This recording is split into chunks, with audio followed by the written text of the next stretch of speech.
penyembelian itu harus pakai bismillah. Kalimat harus ini harus dengan arti taruhan sah tidak sah, apa harus sebagai etika, apa harus sebagai supaya kebiasaan baik ini bertahan. Saya ulang lagi ya, misalnya Pak Arifin dawuh teng jenengan cung nak nyembelih pitik kudu maca bismillah. Kalau kamu memotong hewan harus baca bismillah. Kata harus itu apa artinya syarat sah, sehingga kalau tidak baca tidak sah. Apa keharusan dalam makna etikanya harus baca bismillah. Jadi urusannya hanya apa? Etika atau afdoliyah. Atau kita tidak ingin kultur baca bismillah itu hilang, sehingga barang tidak wajib pun kita wajibkan supaya kultur baca bismillah itu tidak hilang. Dalam mazhab Syafi'i, syarat sahnya penyembelihan harus hewan itu punya hayat mustaqirah. Nah ini sarah ya, jadi sarah itu lebih jelimet. Nah makanya kenapa tidak boleh nyembelih pakai yang tumpul. Matan itu kan asal nyembelih saja, tapi di sarah diterangkan jangan hanya nyembelih, yang disembelih harus ada hayatun mustaqirah, karena dikatakan penyembelihan adalah menghilangkan nyawa dengan cara yang syar'i. Jadi kita ini sebetulnya Syafi'i pecundang gitu. Syafi'i partai politik, jadi kalau sedang tidak menguntungkan ya tidak. Kata siapa kita Syafi'i banget? Tidak juga itu.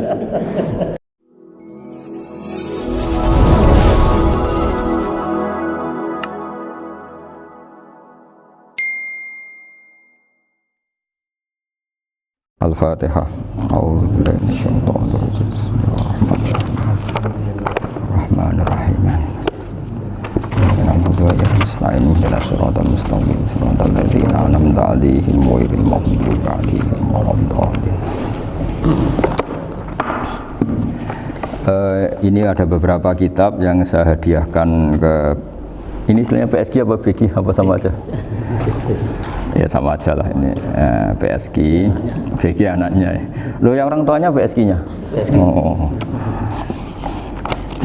Jadi begini ya, tadi saya rembukan sama Pak Arifin musyawarah bahwa memang yang harus hidup itu ilmu. Ad-dunya mal'unah, mal'unun ma fiha illa aliman au muta'alliman wa ma walahu.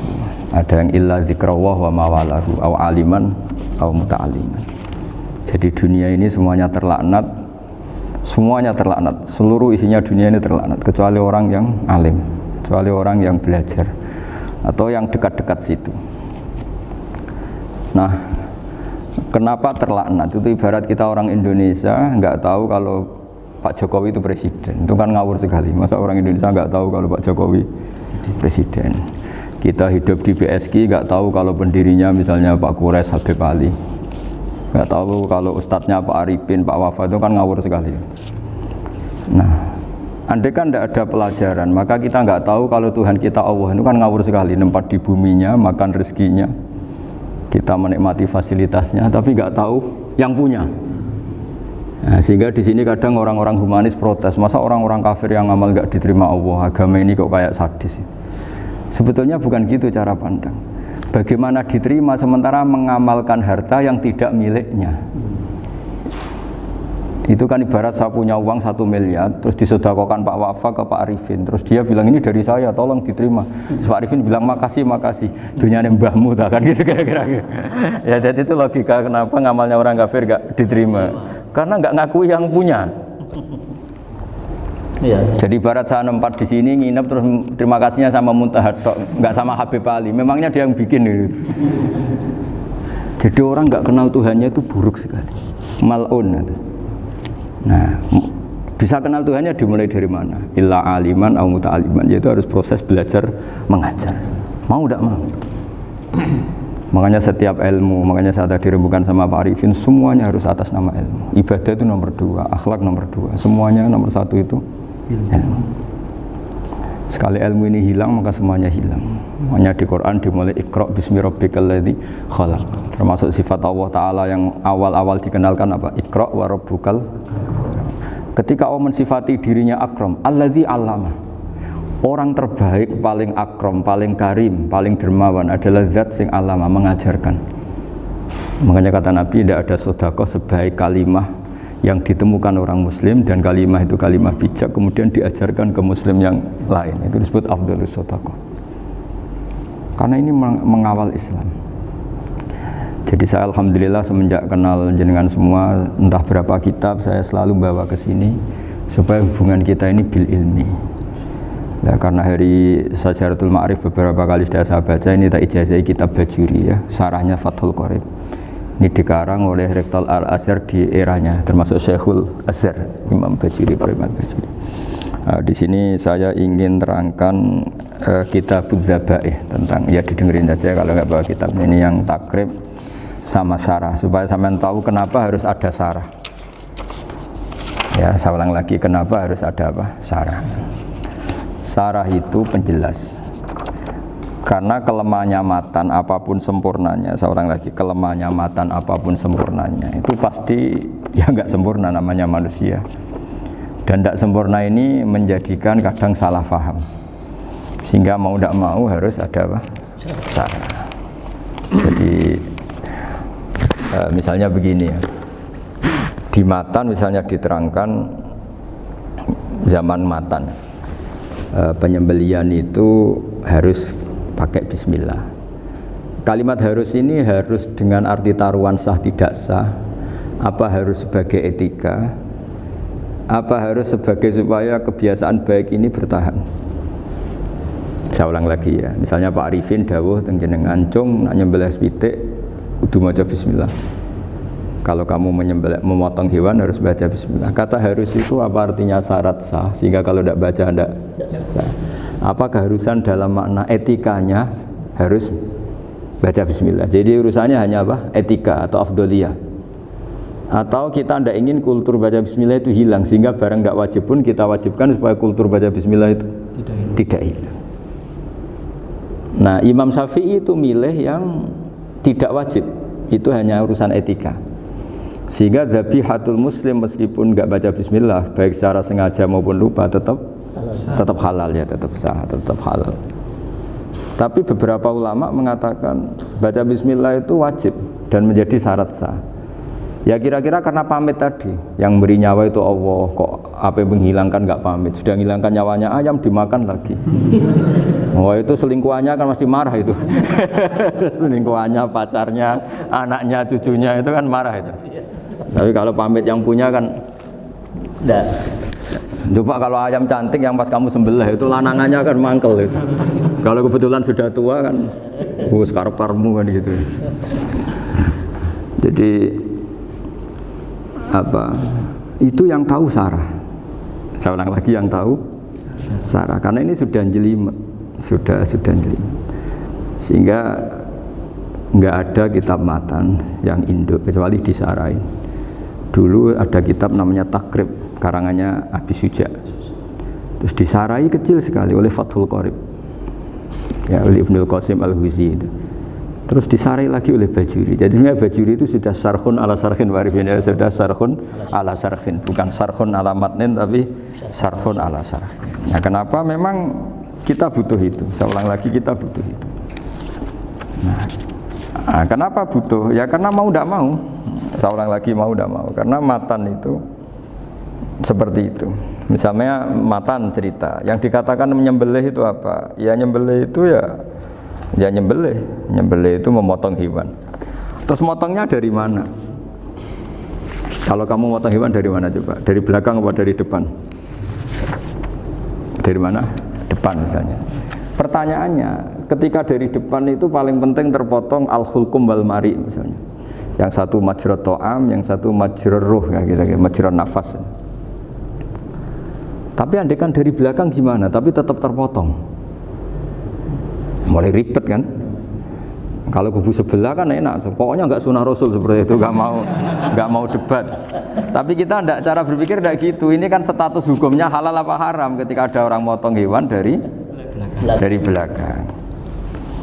Nah, terus kita berdebat kan, mesti berdebat itu mau dibilang haram, nyatanya memenuhi syarat apa tadi, pemotongan, hukumnya kena, amarinya kena. Mau dibilang halal, jangan-jangan pitiknya sudah pingsan, sudah mati karena dogrok-ogrok dari belakang. Nah, itu terus ulama debat, kan mungkin juga, ya kan, pitiknya sudah setengah kena corona, pingsan terus. Ya kan, sudah pingsan terus digorok. Nah seperti ini mau tidak mau kita harus detail. Detail artinya yang dikatakan menyembelih itu apa? Ya nanti tak bacakan takbir di Bajuriah sekaligus ijazah untuk jenengan semua. Saya tadi alhamdulillah ketemu Pak Arifin lama, ngendikan panjang lebar tentang pentingnya ilmu. Yang dikatakan nyembelih adalah mematikan hewan yang hidup dengan kaifiyah syariah. Saya ulang lagi, mematikan hewan yang hidup dengan kaifiyah syariah. Nah kalimat hidup ini mulai masalah. Hidup yang apa? Misalnya ada hewan, saya sering kalau ngaji cerita, ada ayam jago ketandang mobil, ketabrak mobil, kejet-kejet. Enggak kamu sembelih pun 1 menit lagi pasti meninggal. Ini kan hanya koordinasi prosedur saja. Karena prosedur ayam mati harus kejet-kejet, enggak boleh enggak langsung peletes mati, enggak boleh. Nah pertanyaannya ketika kejet-kejet ini kamu sembelih, itu halal apa enggak? Wong andekan enggak disembelih juga sudah mati. Artinya enggak penyembelihan ini kan enggak memberi kontribusi pematian, tapi enggak ngefek gitu. Makanya terus ada perdebatan, ada hayatun mustaqirrah, ada hayatun ittiroriyah, ada harokatu masbuh. Itu kalau enggak sarah enggak bisa. Lalu pertanyaan nakalnya begini, saya itu betul pernah ngalami itu. Ayam jago itu kan mahal, apalagi kalau Bangkok kan. Saya pas jalan-jalan sama anak saya, sama jalan-jalan mau ke pasar itu di pertolongan tuwer mak. Gus halal toh ora? Kadang tanya orang awam, halal kata saya gitu. Padahal andai kan tidak disembelih ya pasti mati. Suatu saat ada yang mengkonfirmasi lagi. Saya bilang kalau kiai ya tidak pantas makan ayam gitu, tapi kalau kamu tidak kiai ya pantas saja. Daripada rata halal lo geremeng eman kan ribet. Nah sebetulnya itu dalam mazhab Syafi'i itu tidak halal karena dia sudah tidak punya hayatun mustaqirrah. Karena tadi setengah menit lagi atau 1 menit lagi pasti mati. Kan dia belum mati karena koordinasi Israel saja, tetap yang nyambil itu. Tetap kan nggak segampang itu kan, tetap prosedur apa? Jalankan SOP. SOP-nya harus ada. Nggak boleh mati selonang-selonang itu, nggak boleh. Tetap ada SOP kata Pak Arifin ada SOP. Dia kalau sama saya bisa guyon kalau. Nah, tapi misalnya nanti pertanyaan, tapi dalam mazhab Maliki itu diabaikan, hayat mustaqirrah, hayat ittiroriyah, hayat itu diabaikan. Cara berpikir Imam Malik lebih matematis. Kalau nggak disembelih itu matinya berapa menit? 1 menit lagi. Gara-gara disembelih dia mati sekarang. Berarti eksekutornya ya peso itu. Ya berarti peso itu memenuhi kriteria mematikan sesuatu yang masih hidup, hewan yang hidup dengan cara syar'i. Jadi andai kan ada rapat malaikat, matinya karena apa coba? Karena peso apa karena kecelakaan? Karena peso. Ya kan? Karena kalau nggak tanpa peso nunggu 1 menit, gara-gara disembelih langsung terjadi sekarang. Nah karena hukum halal ini yang menarik dan menguntungkan. Di bab ini orang jadi Malikiyah semua. Mana maksud saya? Jadi kita ini sebetulnya Syafi'i pecundang gitu. Syafi'i partai politik. Jadi kalau sedang tidak menguntungkan ya tidak. Kata siapa kita Syafi'i banget? Tidak juga itu. Ya, jadi karena tadi ya kalau pada level apa? Pada level perdebatan ulama itu ada tadi ya, ada seperti itu, ada hayatun mustaqirrah, ada hayatun ittiroriyah, ada harokatul masbuh. Jadi tak baca ya supaya dapat barokahnya ulama ya. Jadi tak baca redaksinya. Ini di halaman, terus kitab ini saya tinggal sebagai amal saya, keluarga saya, sebagai penghormatan saya sama Habib Ali, Habib Qures, Habib Hussein semuanya, Pak Arifin dan Bismillahirrahmanirrahim. Wa'lam. Ini halaman 562, ikutnya bab Kitabu Ahkami Syaidi wa Dzabai. Ya jadi nanti yang apa, mungkin kalau beda halaman cari di babnya apa, kalau beda halaman cari di babnya. Karena kadang beda halaman Pak Arifin. Kalau cetakan sekarang engkak-engkak. Beda penerbit, beda. Iya, kadang beda juz pun. Kayak Ikhya sekarang tuh sampai 6 juz. Zaman kita ngaji kan 4 ya. Sekarang ada yang 6, ada yang ribet cetakan sekarang ya. Di atas ada 10. Satu Ikhya itu. Hurufnya dibesarin. Ikhya biar. Iya, ada yang sama. Karena ngerti zaman akhir paling sudah agak buta huruf. Saya tuh dulu punya guru terakhum sudah sepuh. Itu baca gini nggak bisa, Pak. Jadi kalau di kelas harus dituliskan pakai spidol. Mulang Minhajul Abidin, sudah sepuh sekali. Kalau ngajar itu nggak bisa jalan, udah pakai becak. Itu yang nulis agak kurang ajar. Nulis CDE biar cepet bar. Jadi kadang itu apa itu? Beliau masih semangat, tulisannya habis. Loh kok sentek ceng? Terus ya wes ya. Jadi nulisnya di HVS Pak dulu. Ya cepat selesai. Iya. Nah, kalau beliau pakai kitab sudah enggak perso itu. Anak-anak wah nulis sidik benang ber. Ribet. Saya ulang lagi ya. Jadi yang mau saya baca tadi itu logika fikih ya. Fikih itu berpikir ya. Di mana-mana namanya menyembelih itu apa? Dari hidup dimatikan dengan kaifiyah syariah. Kaifiyah syariah ini tidak boleh kamu nyontohkan harus disembelih, keliru juga, karena untuk hewan yang berot atau hewan liar cukup dipanah asal ma'an harod dama yang bisa mengalirkan apa? Darah. Jadi makanya saya umumkan bikaifiyatin syariah Pak Arifin, kan tidak harus motong kan bentuknya. Kalau hewan liar kan atau sapi kurban liar kan, sapi kurban ucul liar kan boleh dipanah, boleh macam-macam. Nah kalau tembak bisa diperdebatkan karena ada unsur api Pak Arifin, jadi bisa debat.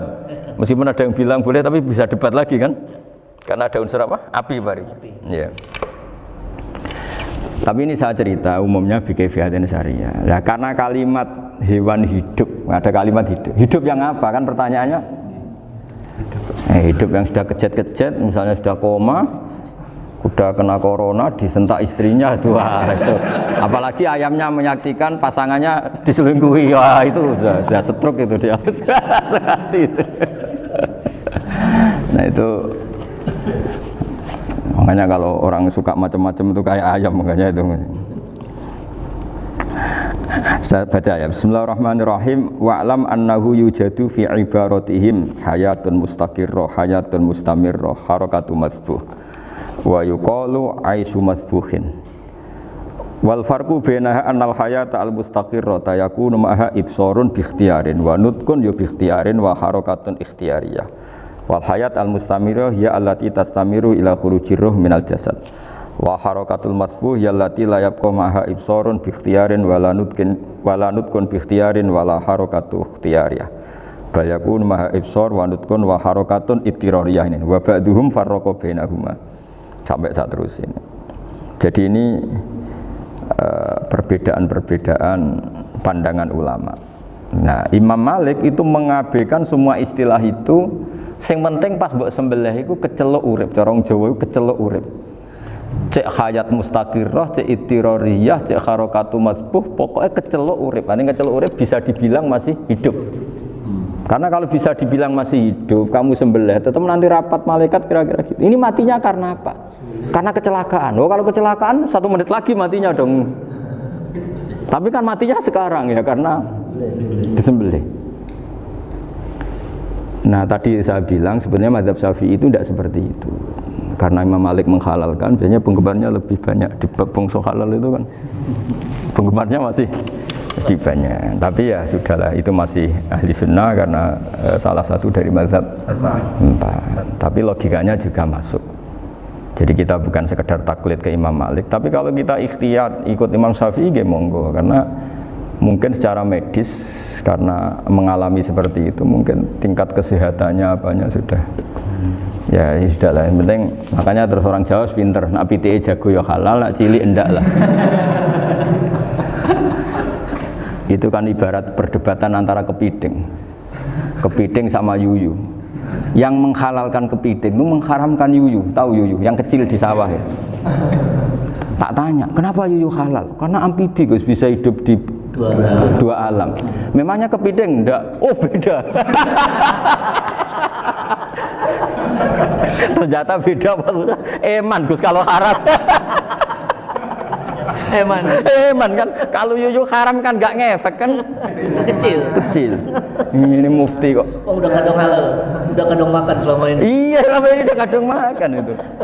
Makanya banyak kiai yang mengharamkan kepiting sebetulnya, tapi minoritas kan? Minoritas. Tapi yang mengharamkan yuyu mayoritas, wong kecil aja. Jadi kita ribet ikut siapa? Gitu. Kata siapa ahli fikih gak mikir untung rugi. Makanya saya ini bingung, jadi saya ini kan kiai ya, kiai betul. Susah kadang jadi kiai. Sebagian guru saya itu mengharamkan kepiting.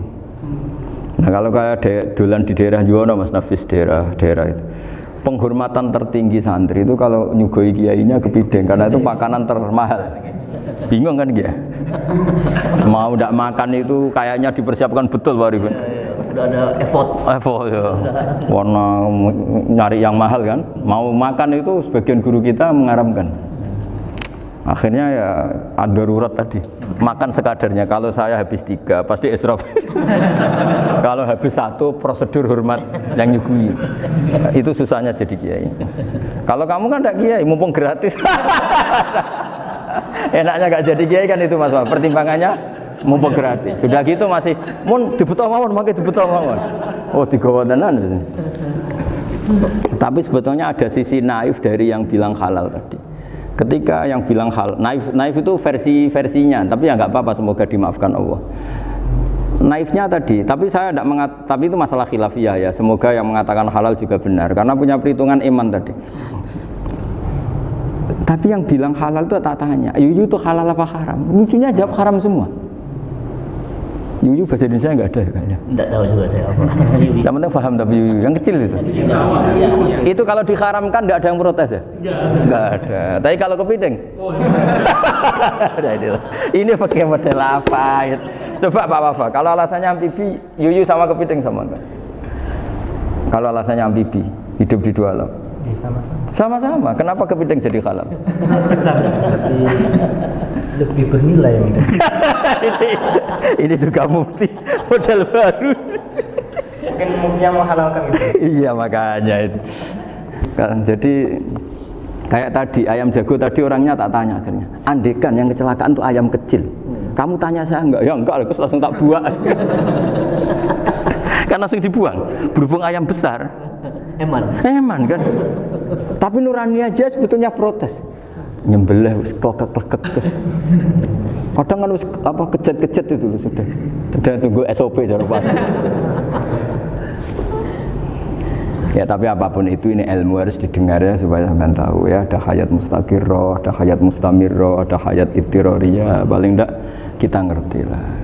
Karena nanti di bab B ya nyun sewu di bab apa B itu ya nanti nggak sahnya karena apa? Tidak mutamawal. Misalnya saya punya utang sama Pak Arifin ayam jago, tak bayar dengan jago yang mengalami kehidupan sudah seperti itu kan tidak sah. Meskipun itu hidup tapi sudah tidak hayat yang mustamirrah, tidak normal. Jadi ilmu itu apapun tidak cocok kita karena beda mazhab misalnya, tetap sebagai apa? Ilmu. Jadi jangan pernah anti ilmu meskipun kita tidak cocok. Dulu saya itu heran sama Abu Hanifah karena membolehkan merujuk wakaf. Wakaf itu kan nggak boleh ditarik kembali dalam mazhab Syafi'i dan hampir semua ulama bilang gitu. Tapi kalau kata Abu Hanifah, jika nazir yang nerima itu tidak sesuai rencana kita, keinginan kita itu boleh narik kembali. Fa innal waqfa atiyatun makhdah, kata beliau. Wakaf itu ya pemberian normal saja. Suatu saat ada peristiwa gini Pak Arifin ya, ada orang kaya raya mewakafkan tanah itu senilai kalau nggak salah itu 60 miliar. Singkat cerita beliau bermain apa gitu, bisnis apa itu bangkrut, kemudian itu belum disertifikatkan wakaf, kemudian nggak ada yang disawang coro Jawa, nggak ada yang dilihat, terus mau dibeli sama nyuwun sewu sampai yang mau beli yang mampu itu non muslim. Singkat cerita ada orang kaya muslim yang mau beli itu tapi ada problem karena itu wakaf. Tapi kalau nggak dibeli itu malah dibeli non muslim. Tanya saya, akhirnya saya jawab nggak apa-apa dibeli saja, ngikuti mazhab Abu Hanifah. Karena kalau mazhab Syafi'i itu nggak sah semua pembeliannya. Tapi apa artinya mazhab kalau kita berpikir nggak sah, tapi yang jual melakukan? Nah itu yang nggak dipikirkan oleh orang-orang fikih yang di Menara Gading. Apa gunanya kita bilang nggak sah, tapi yang punya tanah tadi tetap menjual. Karena tidak mengindahkan hukum itu, mau apa coba? Makanya saya bilang bagi tentang Gus itu nggak ada kaulnya dalam mazhab Syafi'i. Saya bilang kamu mengharamkan itu tidak ada gunanya karena itu tetap dilakukan. Jadi kita pertimbangannya ndak itu, daripada dikuasai situ mendingan kita. Betul. Nah itu sisi-sisi fikih, makanya ini kita ngaji fikih tidak segampang itu memberi fatwa karena pertimbangannya banyak, Pak. Tidak hitam putih. Tidak hitam putih gitu maksud saya, ini cerita. Jadi nanti kamu ngerti. Jadi mau apa coba? Itu kan ibarat gini. Hukumnya kita ngajar perempuan itu masalah sebetulnya secara karena itu ajnabiyah. Tapi fikih mentoleransi li ajli ta'lim, karena untuk belajar enggak apa-apa. Kalau sudah jadi fakta itu ribet. Dia maunya belajar sama kamu, dan sekali kamu tidak mau belajar ke yang lain yang potensi menyesatkan. Jadi fikihnya bukan masalah nazar lagi, sudah penyelamatan. Ribet kan kalau sudah begitu. Saya punya kenangan yang menurut saya itu harus jadi trauma. Siapapun harus jadi trauma. Ini cerita sedikit. Ini masih ngaji fikih, pertimbangan. Ada orang itu sangat khusyuk, Pak. Sangat khusyuknya di rumahnya Pak Wafa itu nggak ada TV, nggak ada motor, nggak ada apa saja. Ketika anaknya berkembang agak dewasa, itu pertama naik motor, itu ya utang jasa sama kawan-kawannya. Pertama dia ngelihat nikmati TV ya dari kawan-kawannya. Corong Jawa, mbek tanggane lah. Padahal orang tuanya ini protektif justru karena banyak tanggane sing ndak pati Islami lah. Ya mereka orang Islam tapi ya nggak sholat, nggak apa. Singkat cerita orang tuanya ini datang ke rumah saya nangis, Pak. Nangis, Gus, sekarang saya ikrar bahwa mazhab Abah jenengan Kiai Nur Salim, bapak saya itu mazhab jenengan itu lebih hebat timbang mazhab kula. Nangis dia. Dulu saya itu agak menyalahkan Kiai Nur Salim jenengan karena longgar di rumah ada TV, ada motor. Terus dia cerita. Nah karena anaknya ini pertama bisa naik motor, untuk anak ABG ini kan jasa yang luar biasa. Karena dia butuh sekali bisa naik motor, dipinjemin. Akhirnya walhasil anaknya ini nyon saya merantau ke Jakarta kemana? Akhirnya lam yusolli wa lam yasum. Padahal anaknya ya kiai kampung. Terus tak ceritain. Terus akhirnya dia tanya, kenapa sih Gus jenengan sama Abah kok longgar gitu sama anak? Terus tak ceritain gini Pak Arifin. Menurut ilmu al-insan abdul ihsan, manusia itu budaknya kebaikan. Karena utang jasanya sama anak ini, ya dia akan ainut anak ini. Sementara kenangannya mbek jenengan mbok amui. Tidak boleh. Dia baru ngakui ya Gus saya itu nyun sewu hanya khusyuk tapi kurang ilmu. Tadi dia hanya berdasar khusyuk. Bocah kok main delok TV kan pikirannya hanya gitu. Ini cerita ilmu, saya bukan menjustifikasi manapun, ini kan cerita ilmu Pak Ribin ya. Jadi semuanya itu ada hitung-hitungannya. Coba kalau kita terlalu stakung be anak pertama naik motor jasanya orang nggak sholat ya, pertama roh TV jasanya orang nggak sholat. Coba terikatnya anak ini sama kita apa sama orang itu? Sama orang itu. Bayangkan kalau umur ABG, kalau umur sak pari pun Pak Wafa ini nafsu astagfirullah kan. Gue cok tua nome orang. Gaya tok, bareng tua udah khusus gue gaya tok. Aslinya nome bodoh. Ya saya sama semua. Cuma saya kan lebih jujur dari biasa. Jadi orang itu harus ngitung gitu. Itu kenapa Mbah Mun tuh kiai alim alama. Setahu saya dalamnya ada TV. Putra-putra ini lihat TV. Meskipun kita tidak mungkiri negatifnya TV, kita nggak mungkiri Pak Arifin ya. Tapi tadi ketika anak-anak ABG itu pertama lihat TV jasanya tonggo nih. Kalau kebetulan tanggane wong soleh nggak masalah ya. Kalau enggak, itu nangis ke rumah saya itu ya. Nyesel dia. Tapi saya bilang gini, ini jenengan tiang soleh, mesti anak jenengan suatu saat kembali. Coba pola jenengan harus rubah. Ini hebatnya Nabi. Ketika Sayyidah Aisyah masih kecil, minta diperlihatkan li'bul habasyah. Itu ya diturutin kan masyhur itu. Kayak apa Nabi? Karena kalau nggak diturutin, pasti Sayyidah Aisyah akan ngidolakan mainan yang lain yang di luaran sana malah. Itu karena Nabi punya kearifan tadi. Jadi ini kan ilmu, lagi-lagi ilmu. Jadi yang semua itu harus dibaca dengan ilmu. Makanya kata Nabi, ad-dunya mal'unatun mal'unun fiha illa dzikrawah wa ma'alahu aw aliman aw muta'alliman. Karena dunia ini hanya bisa dibaca dengan ilmu. Yang diridai Allah maksud saya hanya bisa saya itu banyak kenal menteri, kenal pejabat. Tapi saya tidak pernah melihat itu sebagai pejabat. Melihatnya itu orang yang ingin belajar agama. Karena sekali salah melihat, yang hidup itu tamaknya Pak Arifin. Yang hidup kan tamaknya. Saya kenal orang kaya kok melihat kaya, yang hidup itu tamaknya, ingin dapat ini, dapat. Tapi kalau melihat itu sebagai hamba Allah yang ingin belajar, insya Allah kita selamat dari tamak. Meskipun kita ya manusia tidak sempurna. Setidaknya ketika dia lomo atau tidak lomo, nyalami template apa tidak ngefek karena kita melihat ini mau belajar. Tapi kalau kamu didorong tamak, oh katanya orang kaya ternyata nggak tahu haknya kiai, ribet kan? Ribet. Ya kalau kamu punya santri cantik ya lihat itu sebagai santri kamu. Jangan melihat ini mau nggak sama saya, kalau enggak ya wah ya ribet kalau gitu. Ini anak-anak muda harus dilatih ikhlas, bahaya ini santri-santri sampean kalau nggak dilatih ikhlas ini bahaya. Karena ini belum punya penggemar pejabat, paling ya anak-anak yang ya tadi ABG. Jadi lah Sarah kembali lagi Sarah itu membicarakan itu detail.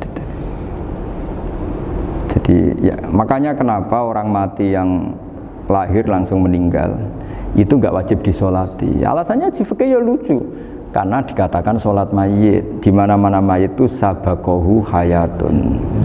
Di mana-mana namanya mati itu terdahului oleh hidup. Nah ini nggak pernah hidup langsung mati. Jadi fikih itu ya kadang lucu. Ya gitu aja alasannya. Kamu nyolati apa? Mayit. Kenapa kok mayit? Jadi mayit itu namanya mayit.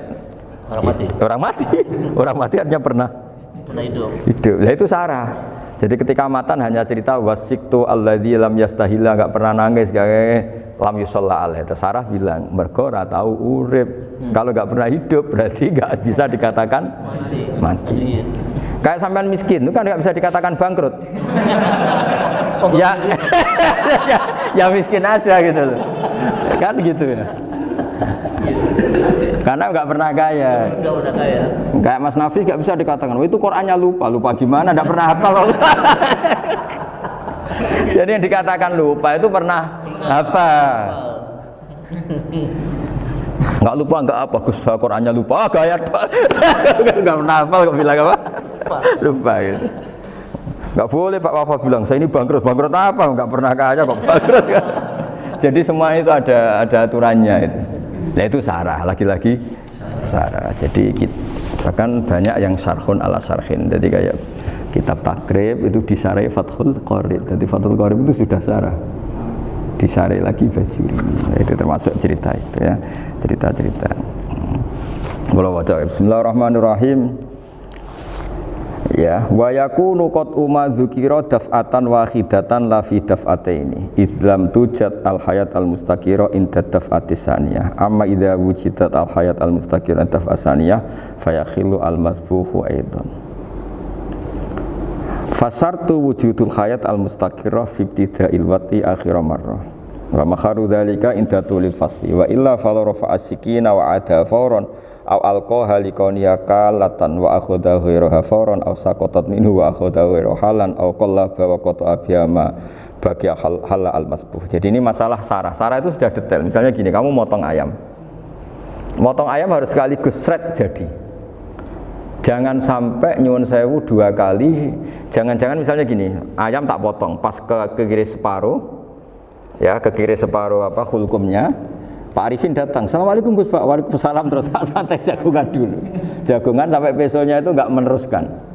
Bareng-bareng balik salam, ingat lagi loh ayam saya ini. Ketika saya meneruskan ini, potensi ayam ini sudah mati atau sudah hidup yang ini masih mazhab Syafi'i loh ya. Atau sudah hidup yang sudah tidak normal. Artinya apa? Penyembelian kedua yang mengeksekusi tadi sebenarnya mengeksekusi barang mati. Yang penyembelian pertama tidak bisa dikatakan penyembelian karena tidak sampai mati. Penyembelian kedua berstatus setengah mati. Nah kalau seperti itu maka haram. Kecuali itu dilakukan secara fauron. Fauron dicontohkan nyembelih ternyata pesunya kedul terus ngambil yang lain. Tapi fauron langsung atau terjatuh ngambil langsung.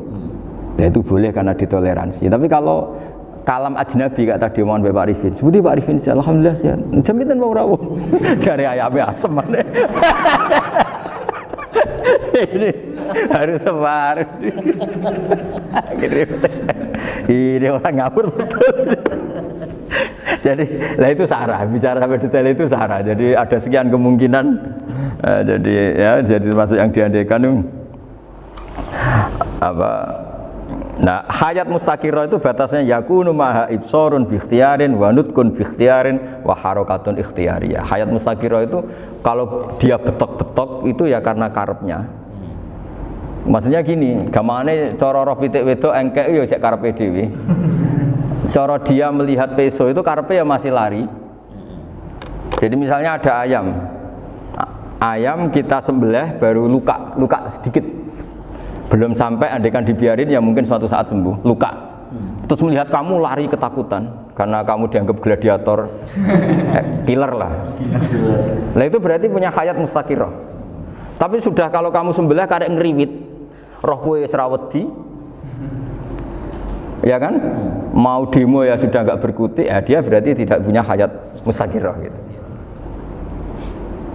Ya batasannya itu Joro. Nah, dalam mazhab Syafi'i syarat sahnya penyembelihan harus hewan itu punya hayat mustaqirah. Nah ini sarah ya, jadi sarah itu lebih jelimet.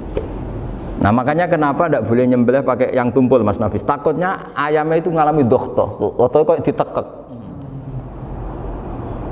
Misalnya sama nyembelih pakai peso tumpul, ini kini ketekek, takut. Kan dia misalnya ayamnya jantungan, roh peso wis setruk kan, udah gitu ketekek. Nah itu mati dulu pasti itu. Siksa. Jadi pas diongok-ongok ini sudah mati. Jadi nanti kalau di akhirat, sepertinya saya sudah mati loh, ngawur.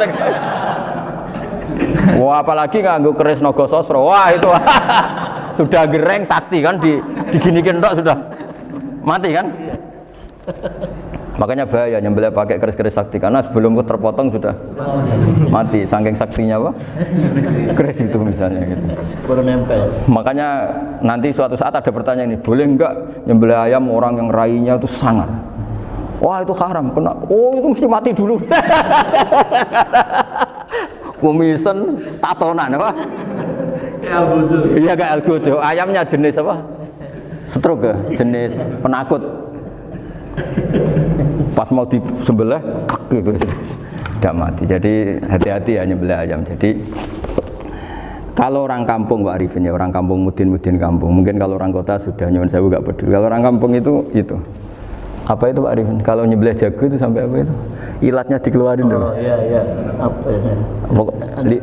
Iya karena takutnya katanya beberapa yang kaget itu kelek apa? Ketelan.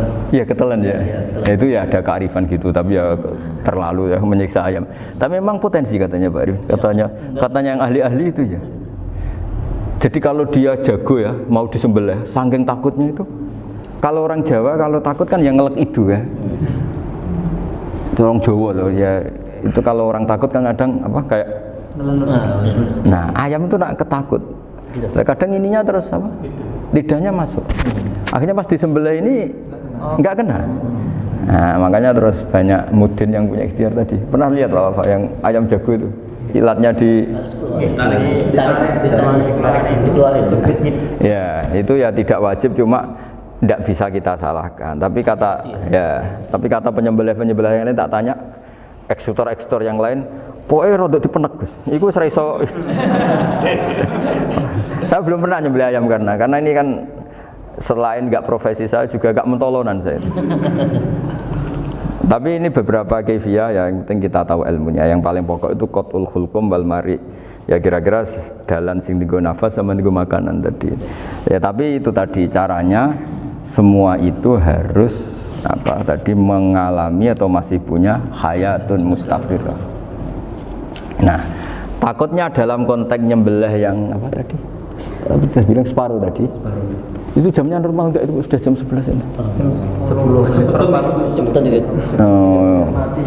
Oh jam mati almarhum itu. Itu enggak halal disembelih itu sudah maitah ya. 10, 13, 10, 14 kan. Iya. Ya makanya saya bingung lihat jam.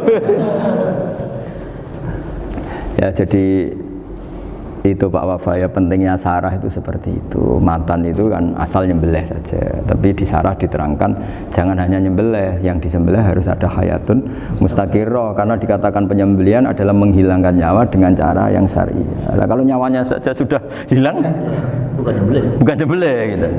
Nah potensi itu ada ketika jago kamu sembelih pakai yang tumpul, ini ada dohtoh. Loh hewan itu juga kayak manusia loh, karena punya hati, ketika takut saja mati. Nah takutnya ulama kan ini ngalami dohtoh, kayak orang ditekek kan mati kan, ditekek kaget. Contoh gampang gini, orang ditekek perempuan kemungkinan mati itu kecil, karena murni hanya ngalami pernafasan. Tapi nak ditekek wong gagah tatonan kan terus dua reaksi tubuh. Takut sama nggak bisa bernafas itu kan lebih cepat apa? Mati. Kira-kira kan gitu. Lah ini sudah takut dongok-hongok itu kan nyiksa. Saya sering ketemu orang yang ahli nyari ular, nyari apa. Itu ya gitu. Filosofinya sama seperti orang perang. Harus bikin takut. Iku kewan Gus nak disewentak iku telelekan, jare telelekan iku apa Pak Anda bicara bahasa Batawi itu. Orang kaget terus terpaku itu. Apa enggak? Teorinya Khalid bin Walid kan gitu. Kalau perang supaya musuh takut. Kamu tahu saya, kami siapa? Gertak gitu ya. Ayat ji'na biqaumin yuhibbunal mauta kama tuhibbunal hayat. Kita ini bawa pasukan yang mereka mencintai mati kayak kalian mencintai hidup. Pasukan kami ini wah darwis, berani modar ya wis gitu. Kira-kira gitu kalau bahasa Jawa itu. Gertak mati. Berani mati. Berani mati. Akhirnya musuhnya kan nah, di antara syaratnya perang kan gitu, harus bikin musuh itu takut, gemeter. Nah istilah lelekan itu gampang gitu loh. Lelekan itu pokoknya tadi loh Pak Arifin, kepaku tadi. Nah agak berkutik. Paham ya? Nah jangan-jangan ayam yang kita sembelih mau wis wedi dongok-dongok mati duluan gitu loh. Nah makanya terus kata musannaf kalau bisa itu wa yakunu madzukira bidafatin wahidah. Kalau itu usahakan sekali jadi. Tapi itu bukan berarti syarat sahnya harus sekali jadi. Kira-kira karena tadi gak kebayang kan kalau baru separuh tak Assalamualaikum Gus Pak. Waalaikumsalam Pak Arifin, sebuti kabarnya. Baru itu terus ingat diteruskan lagi. Kemungkinan ini sudah mati apa? Nah makanya ya tapi lagi-lagi ini sarah ya tak baca Bismillahirrahmanirrahim wa yakunu qad umadzukira daf'atan wahidatan la fi daf'ataini fa innahu yahrumul masbuh hina idin. Kalau dua kali, tapi dua kali maksudnya yang satu kali ini mengakibatkan kematian. Dikatakan penyembelian belum sempurna, dikatakan hidup toh nanti pasti mati, berarti tidak mengalami hayatun mustaqirrah. Paham ya? Jadi ini semoga dapat barokah dari para ulama.